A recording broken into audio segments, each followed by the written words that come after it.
Monsieur le maire, bonjour. Bonjour. Je vous remercie d'avoir bien voulu répondre à l'invitation du Comité Laïcité République pour cette interview. Vous êtes professeur de philosophie et vous avez, comme beaucoup de jeunes professeurs, fait un parcours vous conduisant dans un certain nombre d'établissements en début de carrière, jusqu'au moment où vous êtes arrivé au lycée de Trappes, dans un lycée de Trappes, où vous êtes resté 20 ans. C'est-à-dire que l'essentiel de votre carrière enseignante, elle s'est déroulée à cet endroit-là. Alors, ça, j'aimerais que vous nous racontiez un petit peu ce parcours jusqu'au moment où, effectivement, un certain nombre de problèmes liés à l'islamisme sont apparus et nous reviendrons après sur le déroulement de ces problèmes-là. Donc, je vous laisse la parole. Oui, alors j'ai commencé à enseigner dans les lycées dits de banlieue de la région parisienne, également dans des petites villes de province et dans les Yvelines, dans des lycées très très différents. Et puis je suis arrivé à Trappes en 2000 et j'y ai enseigné 20 ans. J'y suis resté à Trappes parce que c'est un lycée qui m'a beaucoup plu. D'abord parce qu'il y avait une grande mixité sociale. Il y avait des élèves qui venaient d'un peu toutes les villes aux alentours. Il y avait des élèves de Trappes et d'ailleurs. Et si le niveau n'était pas extraordinaire au départ, il y avait des gens très sympathiques avec qui on pouvait bien avancer scolairement parlant. Donc c'est un lycée qui m'a plu. Mais j'ai constaté année après année d'abord une dégradation de cette mixité sociale avec la suppression de la carte scolaire et puis la progression de l'islamisme dans la ville. Voilà. Alors, est-ce que c'est à partir de ce moment-là qu'un certain nombre de problèmes se sont apparus? Quelle a été leur manifestation concrète? Oui, le grand virage, c'est évidemment c'est l'époque des attentats, des grands attentats de 2015. Oui. À ce moment-là, je constate dans certaines classes que des élèves, dans la majorité, je dis bien dans certaines classes, pas dans toutes les classes, mais que des élèves approuvent ces attentats, l'attentat de Charlie Hebdo, ou s'ils les condamnent, c'est vraiment du bout des lèvres, c'est en renvoyant dos à dos finalement les journalistes et les assassins. Oui. Ça me trouble énormément. Je comprends que assez rapidement, je comprends que ce qui se passe dans la classe ne reflète pas ce qui se passe dans la ville. C'est-à-dire que le monde de mes élèves n'est pas le même monde que le mien. Oui. Et c'est à partir de cette prise de conscience de mon ignorance de quel est leur monde, dans quel milieu vivent-ils, avec quelle représentation, quelles idéologies, que je vais commencer à enquêter, vraiment une enquête pour moi, sortir de mon ignorance. Je suis rentré dans une association à Trappes pour, en quelque sorte, toucher du doigt le réel. Et à partir de ce moment-là, est-ce que vous avez pu saisir véritablement la motivation de ces élèves et comment est-ce que vous avez réussi à, j'allais dire, à la traiter en fait? Alors d'abord, ce que je vais faire à partir de 2017, c'est que je vais faire des actions de prévention qu'on appelle dans le jargon administratif la prévention à la radicalisation, oui. Notamment par le théâtre, mais aussi par des ateliers de sociologie, des ateliers aussi d'écriture, de littérature. Jusqu'à 2020, je vais mener cela en collaboration avec la préfecture des Yvelines qui va financer ces projets, ainsi que mes différents chefs d'établissement. Je vais voir aussi rapidement les limites de ce type d'action, puisque finalement, ce qui s'est passé entre 2015 et 2020, c'est une progression idéologique très forte de l'islamisme et des élèves qui n'entrent plus dans le dialogue avec le professeur, qui se coupent finalement de cette relation et avec lesquels il devient de plus en plus difficile d'échanger. Alors c'est évidemment très délicat parce que la plupart de mes élèves se projettent tout de même dans la société française. Ils sont au lycée en classe de terminale et ils s'apprêtent pour la plupart à faire des études.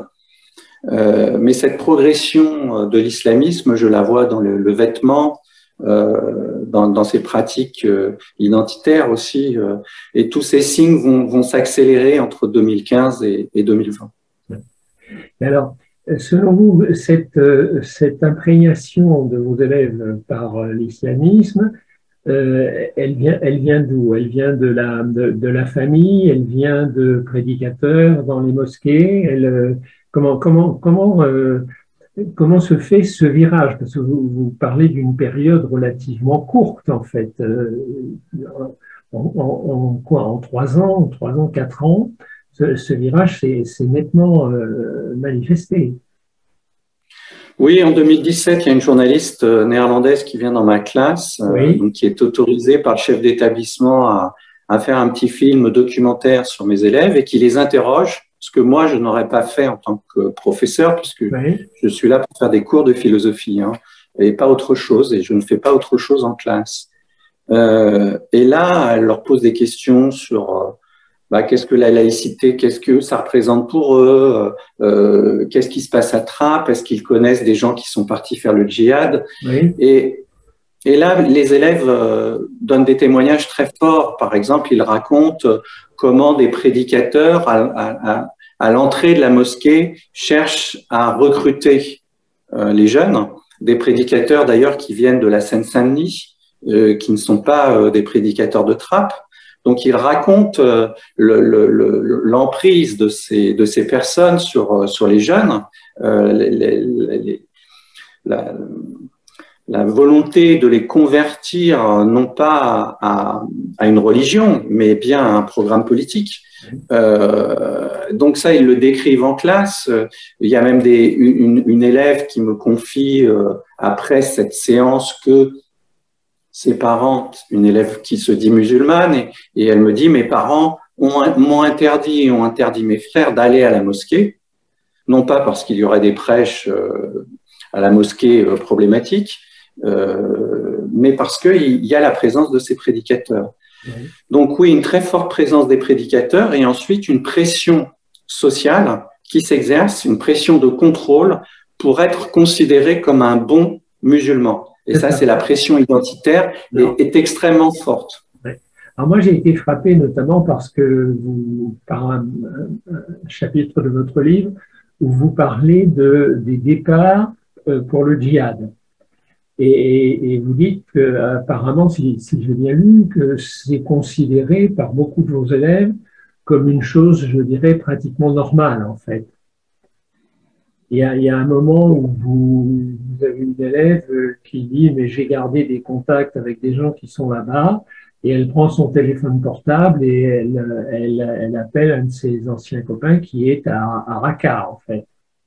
Donc oui, alors ça se passe à la sortie d'une projection cinématographique d'un film qui s'appelle Le ciel attendra et qui traite précisément de cet enrôlement des jeunes vers Daesh et vers la Syrie. Et donc j'accompagne des classes qui ne sont pas les miennes. Et déjà dans la salle de cinéma, j'entends les jeunes commenter les images en disant qu'effectivement ça se passe bien comme ça, qu'ils connaissent des cas et ils ont l'air très très familiers avec ce qu'ils voient dans le film, ce qui n'est pas mon cas. Et à la sortie, je demande à cet élève, je lui dis mais et vous, est-ce que vous connaissez des gens qui sont partis faire le djihad? Et elle me dit oui monsieur, bien sûr. Il y en a des dizaines dans mon square qui sont partis. Alors je lui dis comment ça, des dizaines? Je sais à cette époque-là qu'il y en a environ 65, Gilles Kepel en compte davantage, mais bon, disons entre 65 et 80 officiellement, parce qu'il y a tous ceux qui ne sont pas déclarés non plus et que les familles cachent. Mais c'est quand même, c'est déjà un chiffre considérable puisque c'est le plus grand chiffre en Europe. Donc on comprend aussi que ce n'est pas par hasard que la pression, effectivement, et la diffusion de l'idéologie est très forte à Trappes. Et donc elle me dit, mais vous voulez voir? Je lui dis, bah oui. Et elle me dit, bah écoutez, je vais téléphoner, j'ai un copain qui est à Raqqa, je l'appelle tout de suite. Et là, elle a une conversation des plus banales avec son ami, qui l'avait d'ailleurs invité à le rejoindre, ce qu'elle avait refusé de faire. Et pour elle, ça paraissait tout à fait naturel. Elle l'appelait tous les jours pour avoir de ses nouvelles et des nouvelles de ses amis d'enfance. Bien, donc là, on est dans le moment où la situation se détériore nettement, à tel point que aujourd'hui vous n'enseignez plus. Vous êtes alors qu'est-ce qui s'est passé? Quel a été le rôle des autorités, des réactions et qu'est-ce qu'on vous a reproché en fait?